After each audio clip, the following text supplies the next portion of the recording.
Bismillahirrahmanirrahim. Assalamualaikum warahmatullahi wabarakatuh. Innal hamdalillah nahmaduhu wa nasta'inuhu wa nastahdihi wa nastaghfiruhu wa natubu ilaihi wa na'udzu billahi min syururi anfusina wa sayyiati a'malina. May yahdihillahu fala mudilla lahu wa may yudlilhu fala hadiya lahu. Asyhadu an la ilaha illallah wahdahu la syarika lah wa asyhadu anna Muhammadan abduhu wa rasuluhu la nabiyya ba'dah, amma ba'd. Faqala Allahu azza wa jalla fi muhkami tanzilih, a'udzu billahi minasyaitonir rajim. Ya ayyuhalladzina amanu taqullaha haqqa tuqatih wa la tamutunna illa wa antum muslimun. Hadirin hadirat para jamaah yang dimuliakan Allah Subhanahu wa taala. Alhamdulillah, kita bersyukur kehadirat Allah.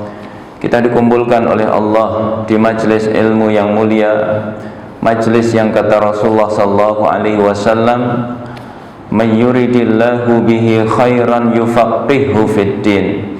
Siapa orang yang Allah kehendaki kebaikan yang banyak dalam hidupnya, maka Allah fahamkan dia dalam urusan agama.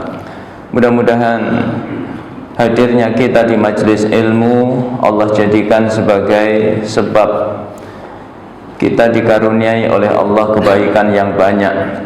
Semoga dengan majelis ini Allah hadirkan dalam kehidupan kita ilmu yang manfaat, yang semakin menambah iman dan takwa kita kepada Allah Subhanahu wa taala. Allah lembutkan hati kita semuanya sehingga mudah di dalam menyambut seruan-seruan Allah Subhanahu wa taala, dan semoga Allah selamatkan kehidupan kita dari berbagai maksiat-maksiat kepada Allah Subhanahu wa taala. Salawat dan salam tidak lupa kita aturkan pada suri tauladan kita Rasulullah Muhammad sallallahu alaihi wasallam, pada keluarga, pada sahabat. Mudah-mudahan kita semuanya Allah istiqomahkan di atas sunnah-sunnah beliau sampai akhir hayat kita. Bapak Ibu dimuliakan oleh Allah, mari kita lanjutkan interaksi kita terhadap kitab Mukhtasar Minhajil Qasidin yang ditulis oleh Al-Imam Ibnu Qudamah Al-Maqdisi. Kitab ini merupakan ringkasan dari Minhajul Qasidin, ditulis oleh Ibnul Jauzi, dan kitab ini merupakan intisari dari Ihya Ulumuddin, ditulis oleh Al-Imam Al-Ghazali. Setelah pada pertemuan sebelumnya kita membahas tentang tingkatan-tingkatan wara', maka pada kesempatan kali ini Al-Qismu Tsani, bagian yang kedua, fi maratibis syubuhat wa tamyizuha anil halali wal haram, tentang tingkatan-tingkatan syubhat serta membedakannya dari halal dan haram. Ya, sebuah pembahasan yang sangat penting karena kita diperingatkan oleh Nabi untuk tidak hanya menjauhi yang haram, tapi juga menjauhi yang syubhat. Kata Imam Al-Ghazali, wa haditsun Nu'man bin Bashir radhiyallahu anhu, hadisnya Nu'man bin Bashir, yaitu hadis tentang al-halal wal haram, ya, wasyubhah, perkara halal, haram dan syubhat. Bunyi hadis itu, innal halala bayyinun wa innal harama bayyinun wa bainahuma umurun mustabihatun la ya'lamuhunna katsirun minan nas faman ittaqash syubuhat faqad istabra'a li dinihi wa irdihi wa man waqa'a fis syubuhat waqa'a fil haram.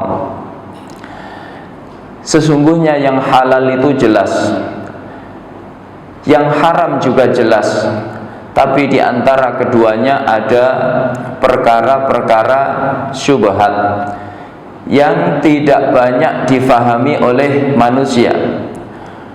Maka siapa yang menjauhi yang syubhat, sungguh dia telah menjaga kehormatan dirinya dan agamanya. Tapi siapa yang terjatuh ke dalam yang syubhat, maka dia akan terjatuh ke dalam yang haram. Maka hadis ini hadis yang sangat penting. Bahkan sebagian ulama mengatakan intinya agama itu ada pada 3 hadis. Pertama, innamal a'malu binniyat, hadis tentang niat. Yang kedua, hadis tentang menjauhi bid'ah, yaitu hadisnya Aisyah, man amila amalan laisa alaihi amruna fahuwa raddun. Kemudian hadis yang ketiga adalah hadis ini, yaitu hadisnya Nu'man bin Bashir, sesungguhnya yang halal itu jelas, yang haram itu jelas, antara keduanya ada perkara syubhat. Maka seolah-olah ketika seseorang itu niatnya benar, ibadahnya hanya karena Allah, kemudian menjauhi segala yang bid'ah dalam kehidupannya, serta makanannya halal, dia jauhi yang haram dan yang syubhat, maka seolah-olah sempurna keimanannya kepada Allah Subhanahu wa ta'ala. Kata Imam Al-Ghazali, wa haditsun Nu'man bin Bashir radhiyallahu anhu nassun fi hadhil aqsam as-salasah. Hadisnya Nu'man ini menjadi dalil tentang 3 pembagian, wahia al-halal wal haram wa ma bainahuma, yaitu ada yang halal, ada yang haram, dan ada yang pertengahan di antara keduanya, yaitu syubhat. Wal mushkilu fiha huwa al mutawassitu alladzi la ya'rifuhu katsirun minan nas wa huwa asy-syubhatu. Ya. Perkara yang di antara keduanya, antara halal dan haram, sehingga sulit difahami oleh kebanyakan manusia, itulah yang disebut syubhat. Ya, ini pembahasan pada kesempatan kali ini. Wa nahnu nakshiful ghita'a anha fanaqul al-halalu al-mutlaqul ladzi la yata'allaqu bi dzatihi sifatun tujibu tahriman li ainihi wa la yata'allaqu bi asbabihi ma yatruku ilaihi tahriman au karahiyatan. Kami akan membuka, ya, tutup tentang syubhat ini. Maka kami katakan, kata Imam Ghazali, sesungguhnya perkara yang halal, yang mutlak, yaitu yang tidak berkaitan dengannya sifat-sifat yang menuntut pengharamannya, baik secara zatnya ataupun sebabnya. Ya, jadi perkara halal itu, kata Imam Al-Ghazali, yang tidak berkaitan dengan hal-hal yang menuntut pengharaman perkara itu atau kemakruhan perkara itu, maka perkara itu disebut halal karena tidak berkaitan dengan hal-hal yang menuntut sehingga menjadi haram atau menjadi makruh, baik dari sisi zatnya maupun dari sisi sebabnya.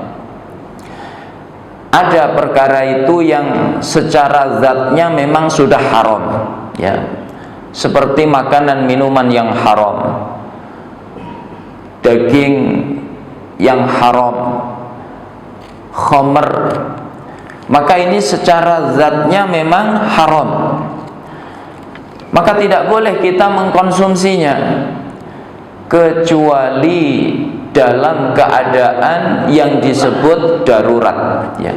Kalau sesuatu disebut darurat, maka itu artinya menyebabkan nyawa seseorang terancam sampai darurat itu hilang. Maka ada kaidah fikih yang berbunyi ad-darurat tubihul mahzurat. Keadaan darurat menyebabkan bolehnya sesuatu yang diharamkan. Jemaah dimuliakan oleh Allah, kalau ada orang terdampar di sebuah pulau misalnya, kemudian dia tidak mendapati satupun makanan yang halal, nemunya yang haram, ular misalnya, ini halal apa haram Pak?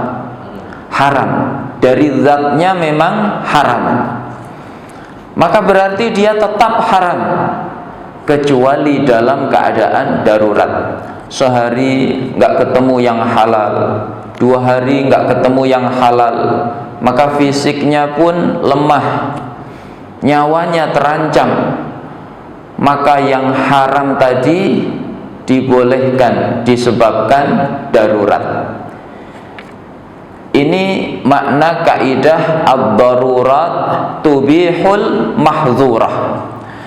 Begitu keadaan darurat ini sudah hilang, Bapak makan 1 suap, 2 suap, fisik kok sudah kuat, darurat itu sudah hilang, nyawa tidak lagi terancam, maka sisanya kembali menjadi haram. Jangan begitu nyoba 1 suap, 2 suap, oh ternyata enak, masih ada 2 kilo lalu dihabiskan semuanya, ya. Ini kembali menjadi haram. Ini makanan. Contoh minuman, ya. Khamr ini haram secara zatnya karena dia memabukkan. Tapi dalam kondisi tertentu, ketika tidak ada yang lain selain itu, nyawa kita sudah terancam, sudah sehari 2 hari nggak nemu minuman, maka menjadi boleh sampai darurat itu hilang, maka kembali menjadi haram, ya. Jemaah dimuliakan oleh Allah, ada satu, ya, kisah menarik terkait seorang sahabat Nabi yang bernama Abdullah bin Hudzafah. Abdullah bin Hudzafah dalam sebuah ekspedisi melawan Romawi, ya, di zaman Umar bin Khattab. Beliau bersama 300 pasukannya itu tertangkap, ditawan oleh tentara Romawi. Maka dihadapkan kepada Raja Romawi. Raja Romawi menawarkan tawaran yang menarik. Kalau kamu mau murtad, meninggalkan agamamu, masuk ke dalam agama kami, setengah kerajaan Romawi ini aku berikan kepadamu. Ini kan tawaran yang luar biasa. Nggak sekedar dikasih kursi, tapi setengah kerajaan diberikan kepadanya. Apa jawaban Abdullah bin Hudzafah? Wahai raja, andaikan engkau menyerahkan seluruh kerajaanmu, bahkan ditambah seluruh kerajaan Arab, demi Allah aku tidak akan meninggalkan imanku kepada Allah. Maka raja marah, tawarannya ditolak. Kata raja, kalau begitu kamu akan saya hukum mati. Kata Abdullah bin Hudzafah, silahkan, aku tidak takut. Maka dimasukkan ke dalam penjara. 3 hari 3 malam tidak dikasih makan dan minum. Orang 3 hari 3 malam nggak makan nggak minum, lapar apa tidak Pak? Wong kita puasa dari subuh sampai maghrib saja, begitu azan maghrib berkumandang, semua yang ada di depan kita habis. Ini baru tidak makan 12 jam. Ya, bagaimana kalau 72 jam? Jamaah dimuliakan oleh Allah, hari keempat disuguhkan kepadanya, ya, mohon maaf, daging babi dan khamr. Ini keduanya haram apa halal? Haram, secara zatnya haram. Daging ini haram, khamr ini juga haram. Maka tidak boleh mengkonsumsinya kecuali dalam keadaan darurat. Kalau 3 hari 3 malam nggak makan, itu sudah darurat apa belum, Pak? Sudah apa belum? Sudah, ya. Maka Abdullah bin Khudzafah berkata, wahai raja, andaikan aku makan makanan ini, aku minum khamr ini, Allah memaafkanku karena aku dalam keadaan darurat. Tapi aku tidak sudi Islam yang aku cintai ini menjadi bahan tertawaan manusia seperti Anda. Jadi beliau memilih meninggalkan sesuatu yang sebenarnya boleh dalam rangka menjaga kemuliaan Islam. Karena kalau dia makan daging ini, makan khamr ini, Islam akan menjadi bahan tertawaan Raja Romawi dan pasukannya. Maka ada keteladanan yang penting di sini. Kita semuanya hari ini duta-duta Islam.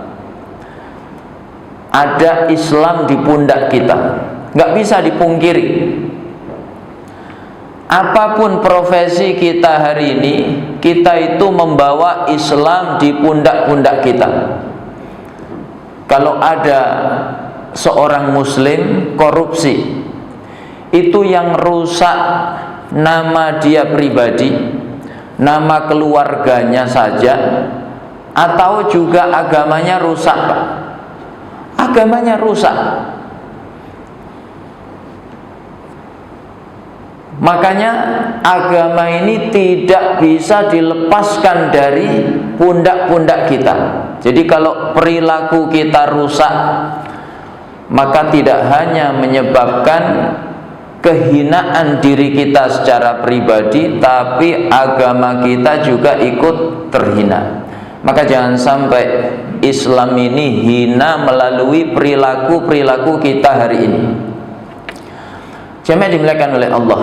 Maka sikap seperti ini itu disebut wara'. Ini pembahasan kita pada pertemuan sebelumnya, ya. Lagi saya kasih contoh supaya mudah difahami. Kalau tadi sahabat, kita mundur ke belakang, ya. Tabi'in, generasi salaf, ya, itu 3 kurun pertama. Sahabat, tabi'in, tabi'ut tabi'in. Ada seorang tabi'in ahli fikih, namanya Urwah bin Zubair. Anaknya sahabat Zubair bin Awam. Ibunya juga sahabiyah, namanya Asma binti Abi Bakar As-Siddiq. Urwah ini tidak masuk generasi sahabat. Apa sebabnya? Ketika beliau lahir, Rasulullah sudah diwafatkan oleh Allah. Karena tidak ketemu Nabi, maka tidak disebut sahabat. Karena ciri sahabat itu dia bertemu dengan syaratnya. Pertama ketemu Nabi, yang kedua beriman. Abu Jahal ketemu Nabi apa tidak, Pak? Ketemu, tapi tidak beriman, maka tidak disebut sahabat. Nah, Urwah ini disebut generasi tabi'in. Dia ahli fikih dari kalangan tabi'in. Satu hari diuji oleh Allah dengan penyakit yang berat, ya. Jadi ujian ini sunnatullah dalam kehidupan. Siapapun yang hidup di dunia itu pasti diuji oleh Allah. Ulama seperti Imam Urwah bin Zubair diuji oleh Allah. Makanya bapak ibu salah besar kalau mengira dengan hijrah dengan rajin sholat jamaah di masjid, rajin ikut pengajian, lalu menganggap tidak akan ketemu yang namanya ujian. Itu salah besar. Ujian ini sunnatullah dalam kehidupan. Selama kita masih hidup di dunia pasti diuji oleh Allah. Ujian yang paling berat ujiannya para nabi, kemudian yang semisalnya dan semisalnya, ya. Jadi ujian berikutnya yang berat itu ujiannya ulama. Imam Urwah bin Zubair, setelah anak beliau diwafatkan oleh Allah, maka Allah berikan ujian yang tidak kalah berat, yaitu ujian fisik, ya. Kalau tadi ujian batin, sekarang ujian fisik. Beliau menderita penyakit semacam tumor pada kaki beliau. Para tabib sepakat ini harus diamputasi, nggak ada solusi lain. Hari itu belum ada obat anestesi. Maka kalau ada pasien yang harus, ya, diamputasi, zaman itu disuruh minum khamr. Ini masuk kaidah darurat apa belum, Pak? Sudah masuk darurat apa belum? Sudah, karena menyangkut nyawa. Harus dipotong kakinya, tidak ada obat untuk menghilangkan sakit zaman itu kecuali minum khamr. Dan Imam Urwah ini ahli fikih, dia faham kaidah ad-darurat tubihul mahdzurat. Dia faham kaidah itu. Maka para tabib merasa tidak enak karena pasiennya ini bukan sembarang manusia, ini ulama besar.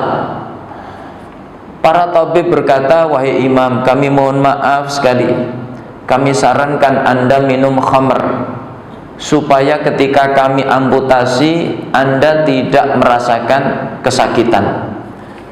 Maka beliau menjawab, tidak perlu.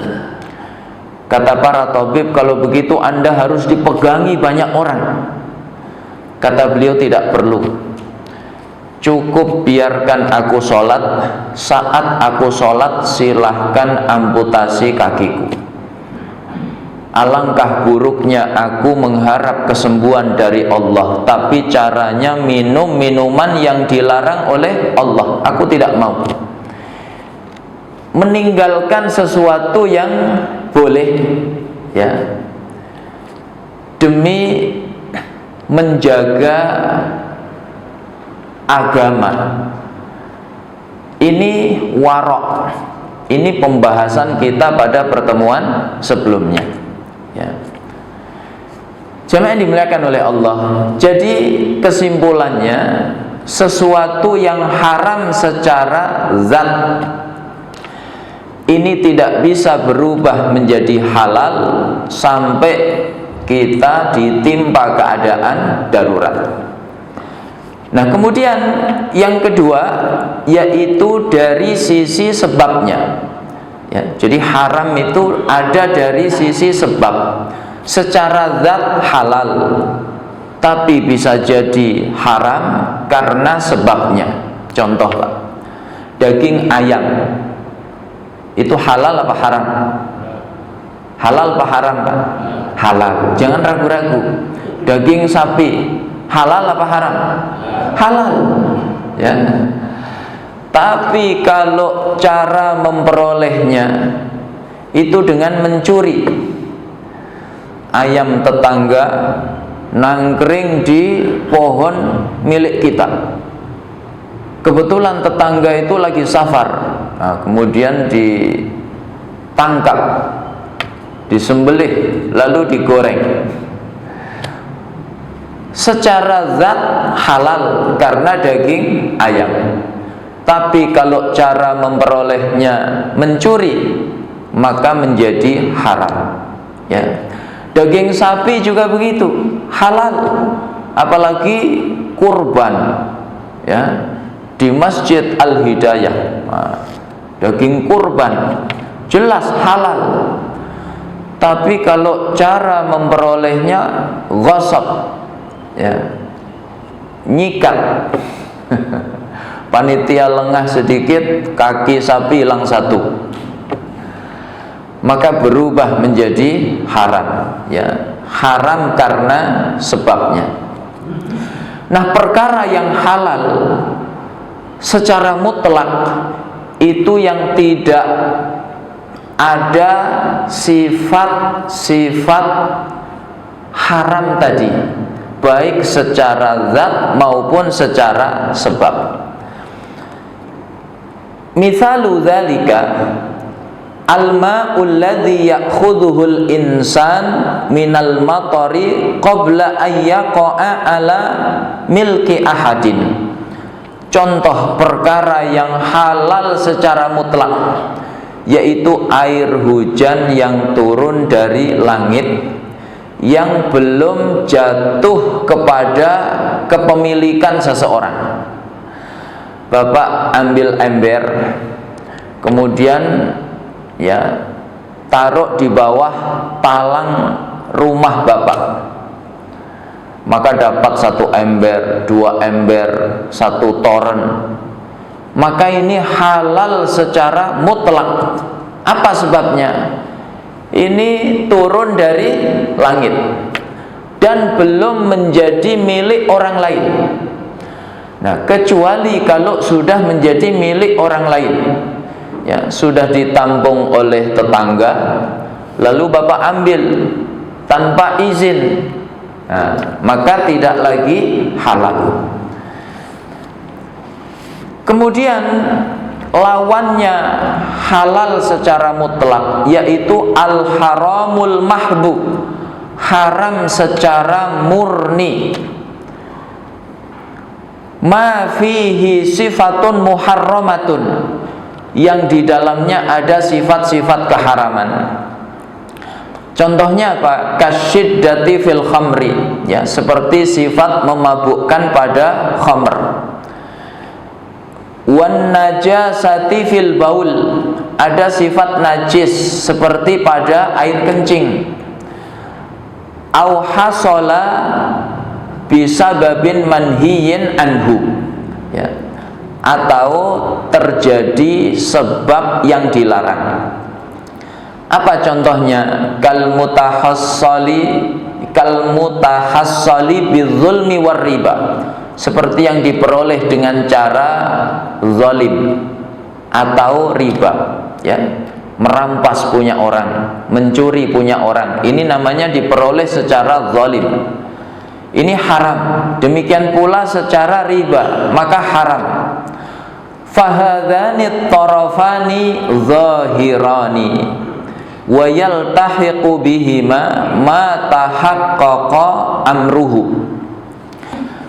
Maka dua sisi ini jelas, ya. Jadi haram itu ada dari sisi zat, karena di dalamnya ada unsur memabukkan, maka secara zat haram. Di dalamnya najis, ya, maka secara zat haram. Atau bukan secara zat tapi secara sebab, ya, cara memperolehnya haram. Seperti yang diperoleh dengan kezaliman, demikian pula dengan riba. Maka ini jelas keharamannya. Walakin yahtamilu taghayyuruhu walam yakun lidzalikal ihtimal sababun zahirun yadullu alaihi, ya, tetapi ada kemungkinan perubahannya, ya. Dan terkadang bagi kemungkinan itu tidak ada sebab zahir yang menunjukkan atasnya. Fa inna saydal barri wal bahri halalun illa annahu man sada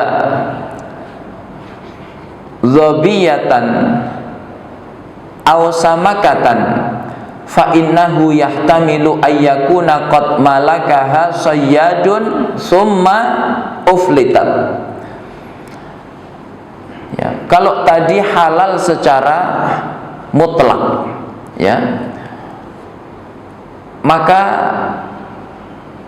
ada sesuatu yang halal tapi tidak menutup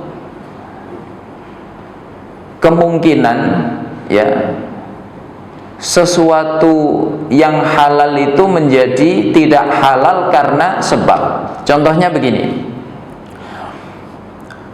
berburu hewan darat dan hewan laut ya, ini hukumnya adalah halal ya. Zaman dulu orang untuk cari makanan itu dengan berburu ya,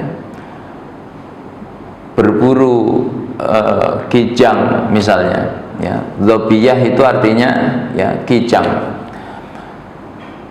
atau samakah, ikan ya. Ini hukum asalnya adalah halal. Tapi ada kemungkinan begini, bisa jadi ikan atau kijang itu sudah dimiliki oleh orang lain, sudah dimiliki oleh pemburu ya, kemudian terlepas dari kandang miliknya. Seseorang misalnya berburu kijang ya, dia dapat 3 ekor, lalu dia masukkan ke dalam kandang, baru dimakan 1 ekor, ternyata yang 2 ekor ini terlepas ya. Demikian pula ikan. Terkadang ikan itu dimiliki oleh seseorang ya, memang dia awalnya nangkep di laut atau di sungai, kemudian dipelihara supaya ketika dikonsumsi itu masih segar, maka ditaruh di keramba. Rupanya kerambanya bolong, maka terlepas ya. Ini namanya kemungkinan. Wa hadzal ihtimalu la yatatarraqu ila ma'il matar al-mukhtataf minal hawa ya, al-mukhtatifi minal hawa. Famusakanatu dzalikal ihtimalu fis saidi wara'ul muwaswisin. Kemungkinan yang menimpa hewan, baik hewan darat maupun hewan laut ya, seperti yang dicontohkan tadi, kijang atau ikan, ini tidak terjadi pada air hujan ya, tidak terjadi pada air hujan. Apa sebabnya? Dia turun dari langit, jatuh ke atap kita, lalu kita tampung, maka tidak mungkin itu milik orang lain ya. Makanya tidak ada kemungkinan seperti yang menimpa pada hewan buruan tadi ya. Tapi kata Imam Ghazali, mendudukkan air hujan ya seperti pada hewan buruan ini bisa menyebabkan kita terjatuh pada waroknya orang yang was-was ya, waroknya orang yang was-was. Apa sebabnya? Kata beliau begini, li'annahu wahmun mujarradun la dilalata alaihi falau dalla alaihi dalilun mithlu ayyajida fi dhabiyati jurhan la yaqdiru alaihi illa ba'da dhabti kal kayyi wa yahtamilu ayyakuna ghairahu fahadha mawdi'ul wara ya. Jadi kata beliau, kenapa itu disebut waroknya orang yang was-was ya, mancing ikan lalu dapat, kemudian dia berpikir ini jangan-jangan punya orang, terlepas ya, atau dia menembak atau memanah kijang ya, kemudian dapat, lalu dia berpikir jangan-jangan ini punya orang. Itu adalah waroknya orang yang was-was. Jadi nggak perlu punya pemikiran seperti itu. Apa sebabnya? Karena itu sekedar dugaan yang lemah, yang tidak ada dalilnya sama sekali. Kecuali kalau memang ada dalilnya, ya. Contoh misalnya, dia menembak kijang. Kijang itu sudah ada, ya, zaman dulu namanya kai. Besi dipanaskan, kemudian ditempel, ya. Besi itu diukir nama seseorang misalnya, jadi tempel Ahmad, berarti ini milik Pak Ahmad. Kalau ada tanda seperti itu, ini baru warok yang benar. Begitu dia menembak seekor kijang, ya, begitu dapat, rupanya ada stempelnya Ahmad. Wah, ini punya Pak Ahmad, terlepas. Ini namanya baru warok yang benar. Tapi kalau hewan liar, tidak ada namanya, tidak ada tandanya, begitu kita menangkapnya, lalu terbersit di pikiran kita, jangan-jangan ini punya orang yang terlepas. Maka kata Imam Ghazali, itu waroknya orang yang was-was. Was-was itu baik apa jelek, Pak? Jelek, ya. Maka tidak perlu was-was. Nah, kecuali kalau jelas ada namanya. Nah, ini baru warok yang benar. Justru kalau kita dapat, ya, kijang, jelas ada stempelnya Ahmad, lalu tetap kita sikat, itu namanya tidak warok, ya, tidak berhati-hati. Jamaah yang dimuliakan oleh Allah. Kemudian berikutnya kata Imam Al-Ghazali, wa haddu syubhati ma ta'arada fihi i'tiqadani sadara an syai'aini muqtadiyaini, ya, li'tiqadaini. Maka batasan syubhat itu ketika pada sesuatu itu ada dua keyakinan yang bertentangan satu sama lain, disebabkan, ya, adanya sesuatu yang menimbulkan, ya, keyakinan yang berbeda. Ini batasan disebut syubhat, ya. Ini hukum asalnya halal, tapi karena ada tanda, ya, maka menimbulkan dua keyakinan, halal apa haram. Maka disitulah letak syubhat, ya, disitu letak syubhat. Wa mithalu syubhati katsiratun, contoh-contoh syubhat itu banyak sekali. Wal muhimmu minha mithalani, yang terpenting adalah dua contoh. Ya, beliau hadirkan ada 4 contoh. Yang terpenting 2 contoh. Pertama, al-mithalul awal. Contoh pertama, asyakku fi sababil muhallili awil muharrim wa yanqasimu ila arba'ati anwa'in. Ya, contoh di dalam sebab yang menyebabkan halal atau haram.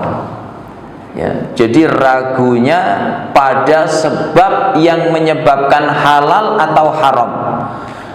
Maka ini terbagi pada 4 bagian. Pertama, ayyakunal hillu ma'luman min qablu summa yaqa'u syakku fil muhallil fahadhihi syubhatun yajibu ijtinabuha. Ya, perkara itu jelas diketahui kehalalannya sebelumnya, lalu terjadi keraguan pada perkara yang menyebabkan kehalalan, maka ini syubhat yang kita wajib menjauhinya. Wa yahrumu al-iqdamu 'alaiha, dan haram hukumnya tetap melanjutkannya. Contohnya begini, ayyara saidan fayajrihuhu fayaqa'u fil ma'i fayusadifuhu mayyitan wala yadri hal mata bil gharaqi au bil jurhi fahadha haramun li'annal asla at-tahrim. Ya, contoh begini, seseorang melihat hewan buruan. Hewan itu secara hukum halal. Ya, contohnya kijang. Daging kijang itu halal apa haram, Pak? Halal. Berarti diketahui sebelumnya bahwa status ini adalah halal. Hukum memakannya itu halal. Tapi kemudian terjadi keraguan pada sebab yang menyebabkan kehalalan. Hewan itu halal kalau apa, Pak? Kalau matinya disembelih, ya, atau ditembak misalnya dengan menyebut nama Allah, atau menggunakan anjing yang terlatih, ya, ketika dilepas menyebut nama Allah Subhanahu wa ta'ala, maka ini halal. Nah, begitu ditembak, dor, jatuhnya itu ke sungai, maka kita ragu ini matinya karena sebab ditembak atau karena sebab terjatuh di sungai. Kalau matinya sebab ditembak, halal apa haram? Halal. Tapi kalau matinya karena jatuh di air, di sungai, halal apa haram, Pak? Haram. Paham? Maka disinilah letak syubhat, ya. Dan syubhat seperti ini kita wajib menjauhinya, ya, wajib menjauhinya. Kalau tetap memakannya, maka hukumnya adalah haram, ya. Contoh yang lain, di zaman Nabi, ya, sahabat Adi bin Hatim ini berburu menggunakan seekor anjing buruan, ya. Dilepas anjing itu dengan membaca bismillah, maka dapat seekor hewan buruan. Tapi ternyata di sekitarnya banyak anjing yang liar. Maka Adi bin Hatim ragu, hewan ini mati karena digigit anjingnya dia atau digigit anjing-anjing liar di sekitarnya. Maka bertanyalah kepada Rasulullah sallallahu alaihi wasallam. Maka Rasulullah mengatakan, tinggalkan, karena kamu tidak tahu apakah yang menggigit itu anjing kamu atau anjing liar di sekitarnya, ya. Jadi kategori pertama ini kita wajib menjauhinya. Kemudian an-nau'u tsani, contoh yang kedua, ya, atau bentuk yang kedua, ayya'rifal hilla wa yashukku fil muharrim. Dia mengetahui kehalalannya, tapi dia ragu sebab yang mengharamkannya. Fayakunu al aslu al hilla, ya, maka asalnya adalah halal. Jadi sesuatu itu halal, lalu kita ragu terhadap perkara yang mengharamkannya. Contohnya begini, Pak. Istri itu hukum asalnya halal apa haram? Halal. Ya. Bapak punya istri, maka hukum asalnya halal. Nah, Bapak ragu terhadap sebab yang mengharamkannya. Apa sebab yang menyebabkan istri kita menjadi haram bagi kita? Cerai. Ya. Jadi Bapak ragu sudah menceraikan atau belum? Maka kembali ke hukum asal, yaitu halal. Ya. Wal hukmu lahu kama law tara ta'irun faqala rajulun. Ya, maka menarik contoh yang dibuat oleh Imam Ghazali. Ini contoh seperti ini rada-rada tidak masuk akal, tapi kadang terjadi. Ya, kadang dunia rumah tangga itu diwarnai hal-hal yang tidak masuk akal. Ya. Jemaah dimuliakan oleh Allah, kata Imam Ghazali begini, wal hukmu lahu, ya, hukum tentang perkara itu contohnya begini, kama law tara ta'irun, ada seekor burung terbang, faqala rajulun, maka seorang suami berkata, in kana hadza ghuraban famra'atuhu taliq, kalau burung ini adalah gagak, ya, maka berarti istriku aku cerai. Ya, ada burung warnanya hitam dari kejauhan, itu gagak apa bangau, maka dia gantungkan tolak. Ya, ini namanya ta'liqut tolak. Kalau burung itu gagak berarti istriku aku cerai. Ya. Kemudian wa qala akharu wa illam yakun ghuraban famra'atuhu taliq.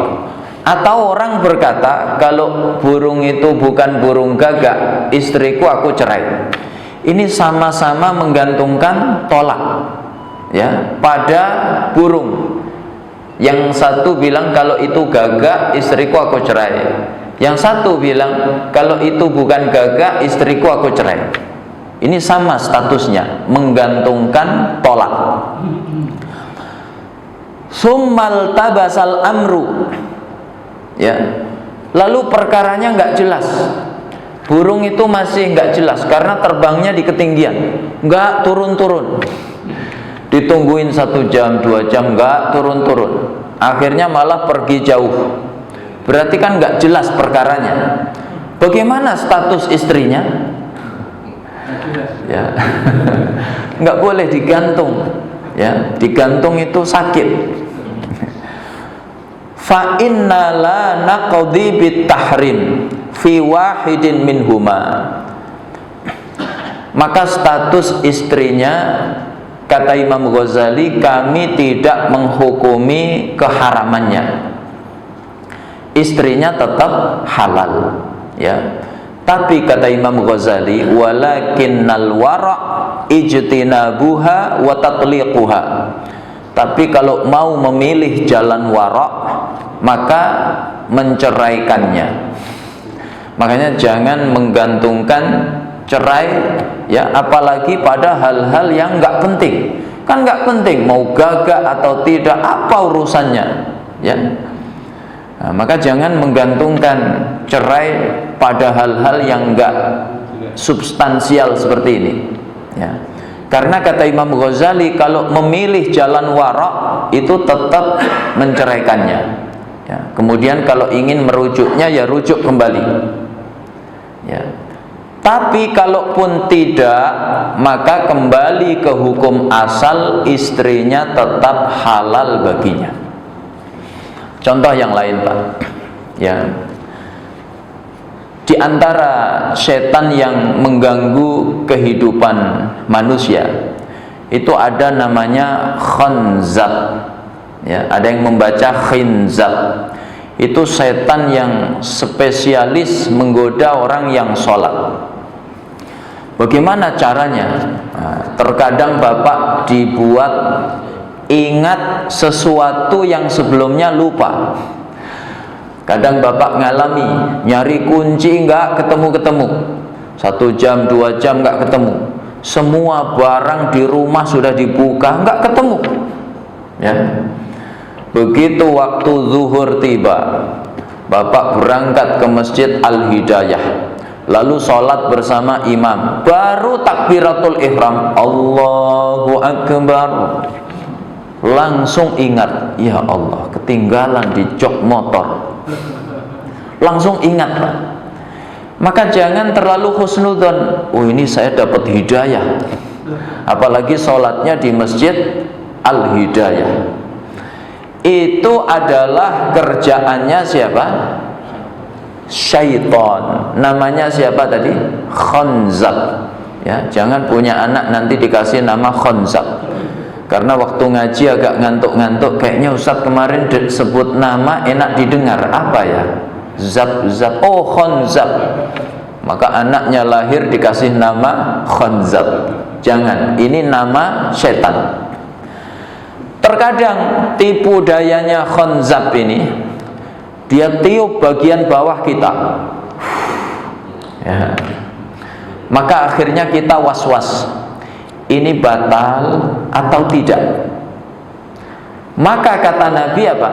Teruskan sholat hatta tasma'a sautan, sampai kamu mendengar suara, au tajidarihan, atau mencium bau.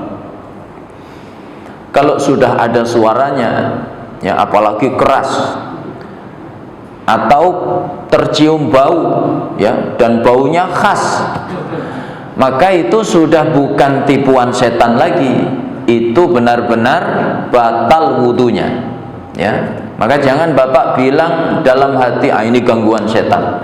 Itu namanya malas berwudu, ya. Jamaah dimuliakan oleh Allah, ya. Jadi orang berwudu berarti halal atau tidak mengerjakan sholat? Halal. Lalu ragu terhadap sebab yang mengharamkannya, ini wudu batal apa tidak? Maka kembali ke hukum asal, yaitu dihukumi masih punya wudu sampai ada dalil yang jelas bahwa wudunya batal, yaitu ada suara, ada bau, ya. Nah ini kaidah atau contoh yang kedua. Sekarang yang ketiga, ayyakunal aslu at-tahrima walakin tara'a ma yujibut tahlil bi dhannin ghalibin fahuwa mashkukun fihi wal ghalibu hilluhu, ya. Yang ketiga ini, hukum asalnya itu haram, tapi kemudian terjadi, ya, perkara yang menyebabkan kehalalan dengan prasangka yang kuat, ya. Yang prasangka itu masih ada keraguan, tapi yang dominan adalah kehalalannya, ya. Contohnya begini, ayyarmiya ila saydin fayaghibu anhu thumma yudrikuhu mayyitan walaysa alaihi atharun siwa sahmihi fahadha zahiru fihi al-hillu li'annal ihtimal idza lam yustanad ila dalilin iltahaqa bil waswasah, ya. Contoh begini, orang berburu, ya, dalam contohnya ini dengan panah. Dia panah seekor kijang, kena. Setelah itu kijangnya lari, ya. Dicari nggak ketemu-ketemu. Kemudian setelah sekian lama ketemu dalam keadaan mati, maka muncul keraguan, ini matinya mati sendiri atau matinya karena dipanah. Tapi kita menemukan prasangka yang kuat. Apa bentuknya? Yang mengenai dia itu hanya panah kita, nggak ada luka lain selain luka oleh anak panah kita. Berarti prasangka yang kuat mengatakan hewan ini matinya karena anak panah kita, maka itu dihukumi halal, ya, maka itu dihukumi halal. Apa sebabnya? Karena sekedar kemungkinan tanpa disandarkan kepada dalil itu sekedar was-was, ya. Memang ada kemungkinan ini bisa jadi matinya bukan karena anak panah kita, bisa jadi. Tapi kan tidak ada dalil, tidak ada tanda sama sekali di tubuhnya kijang itu. Lukanya hanya satu, yaitu anak panah kita yang mengenai lehernya misalnya. Berarti prasangka yang paling kuat dia mati karena anak panah kita, maka dihukumi halal. Fa amma in zahara alaihi atharu sadmatin au jirahatin ukhra iltahaqa bin nau'il awal, ya, atau ultuhiqa bin nau'il awal. Tapi kalau nampak jelas ada sebab-sebab yang lain, ya, misalnya karena benturan, ya, atau ada luka yang lain, maka dikembalikan seperti bagian yang pertama, ya, yaitu apa? Yaitu menjauhinya, ya, menghukuminya haram. Misalnya kita berburu kijang, ya, begitu kita panah mengenai lehernya, setelah itu dia lari, kita kejar, kita kehilangan jejak, ya. Ternyata kemudian ketemu di jurang, maka nampak luka lebam karena benturan-benturan dengan batu. Atau misalnya ada gigitan hewan buas yang lain. Ini kan namanya dalil, ya. Ini namanya dalil. Ada gigitan hewan buas yang lain, ya, seperti singa atau macan. Kemudian ada bekas-bekas benturan batu, maka berarti ada dalil, ya, kalau dia kemungkinannya mati karena benturan atau karena digigit hewan buas yang lainnya. Maka kalau seperti itu berarti kembali ke kaidah pertama tadi, ya, kita menjauhinya dan kita menghukuminya haram. Tapi kalau tidak ada tanda-tanda tadi, maka kita tetap menghukuminya sebagai halal. Jelas sampai di sini, Pak? Ya. Ini yang ketiga. Kemudian yang keempat, ya, terakhir, karena alarmnya sudah bunyi. Ma'luman walakin yaglibu ala dhanni tarayanul muharram bisababin mu'tabarin fi ghalabati dhanni syar'an. Perkara itu kehalalannya diketahui, tapi kemudian muncul prasangka yang kuat terjadinya, ya, perkara yang haram dengan sebab yang kuat secara syar'i, ya. Jadi perkara itu hukum asalnya halal, tapi kemudian ada prasangka kuat yang secara syar'i itu menyebabkan keharaman. Misaluhu ayyu addiya ijtihaduhu ila najasati ahadil ina'aini bil i'timadi ala alamatin muayyanatin tujibu alaihi dhanna fatujibu tahrima syurbihi kama aujaba man al-wudu'i bihi. Contohnya begini, ya, orang itu berijtihad, ya, terhadap najisnya salah satu dari dua wadah, ya, disebabkan ada tanda-tanda yang jelas sehingga dia berprasangka kalau itu najis. Contoh, Pak, Bapak nampung air, ya, Bapak nampung air 1 baskom. Air hukum asalnya halal apa haram? Halal. Diminum halal, dipakai wudhu boleh, ya, ini hukum asalnya. Tapi kemudian Bapak punya prasangka yang kuat yang secara syar'i menyebabkan itu najis.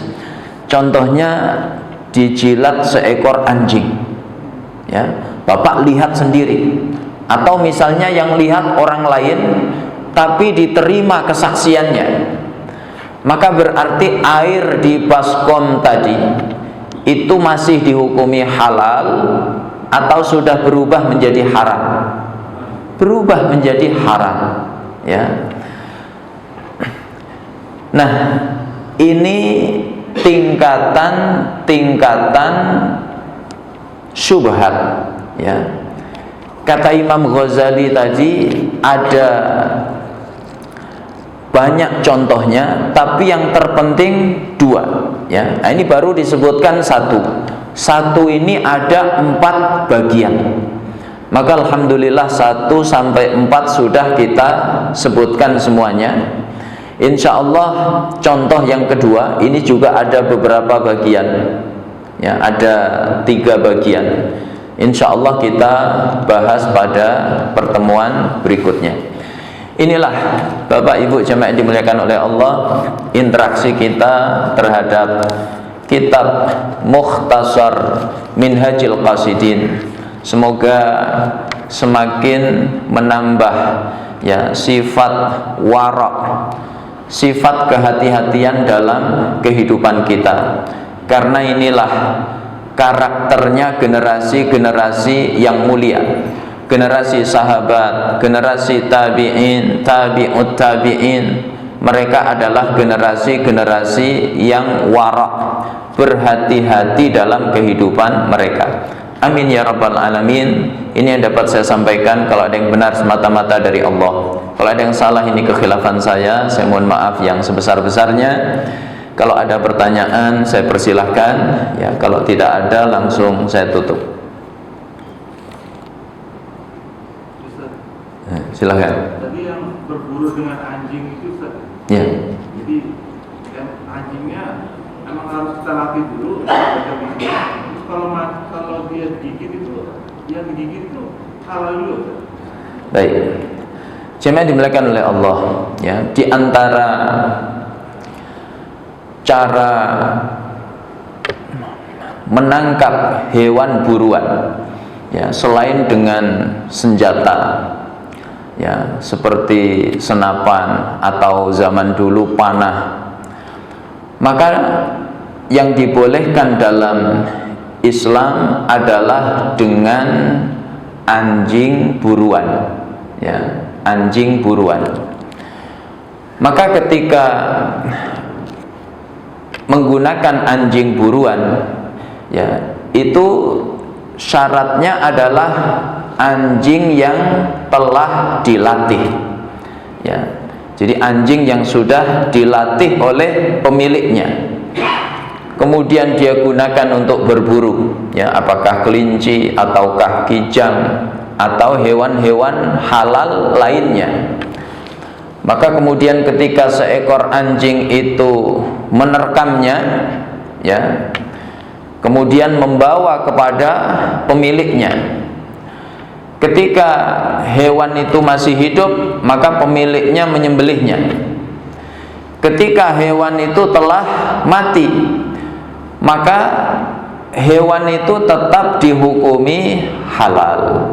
Ya, hanya saja bagian yang digigit oleh anjing itu maka dipisahkan, diberikan kepada anjingnya, ya, supaya tidak terkena najis.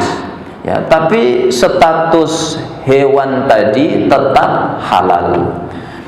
Makanya inilah diantara alasan bolehnya memelihara seekor anjing, ya, yaitu dalam rangka pertama menjaga rumah, ya, kedua menjaga kebun, ketiga dalam rangka berburu. Maka orang yang memelihara seekor anjing tidak dalam rangka tiga tadi, tidak untuk jaga rumah, tidak untuk berburu, tidak pula untuk jaga kebun. Maka kata Nabi, berkurang pahalanya setiap hari 2 qirat. 2 qirat itu berapa, Pak? Ya, 2 gunung Uhud. Bapak pernah lihat gunung Uhud itu kecil apa besar? Ya, besar. Maka berkurang pahala kita. Ya, maka kalau kita punya hobi, pilihlah hobi yang halal. Ya, jangan memelihara hobi yang malah merugikan akhirat kita. Sudah harganya mahal, ada yang seharga mobil, ada yang seharga motor, biaya perawatannya mahal. Sudah begitu nggak mendatangkan pahala, malah yang ada ngurangi pahala.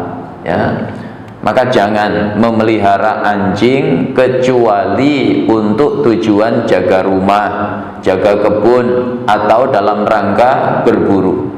Ya, kira-kira kalau kita tinggal di kompleks seperti ini, ada nggak kemungkinan berburu menggunakan seekor anjing? Ada, Pak? Nggak ada. Ya. Kemudian kemungkinan jaga kebun, oh ada. Ini banyak pemilik kebun. Ya. Nah, sama jaga rumah. Ya. Tapi kalau rumah sudah aman, ada security 24 jam, ya nggak usah. Ya, berarti untuk jaga kebun. Nah, itu yang memungkinkan untuk kondisi kita saat ini. Kalau misalnya kebun juga sudah ada penjaganya, ya, dan penjaganya 24 jam juga, dia tinggal di situ dan sudah aman tanpa perlu memelihara seekor anjing, ya udah nggak usah melihara. Ya. Jadi jangan kita punya hobi yang ya merugikan akhirat kita. Kurang lebihnya seperti itu, wallahu a'lam bishawab. Kalau masih ada saya persilahkan, kalau sudah tidak ada saya tutup. Ya. Kalau sudah nunduk semuanya, nah itu isyarat nawaitu sarapan lillahi ta'ala. Maka mari kita akhiri dengan doa kafaratul majlis. Subhanakallahumma wa bihamdik, asyhadu an la ilaha illa anta, astaghfiruka wa atubu ilaik. Assalamualaikum warahmatullahi wabarakatuh.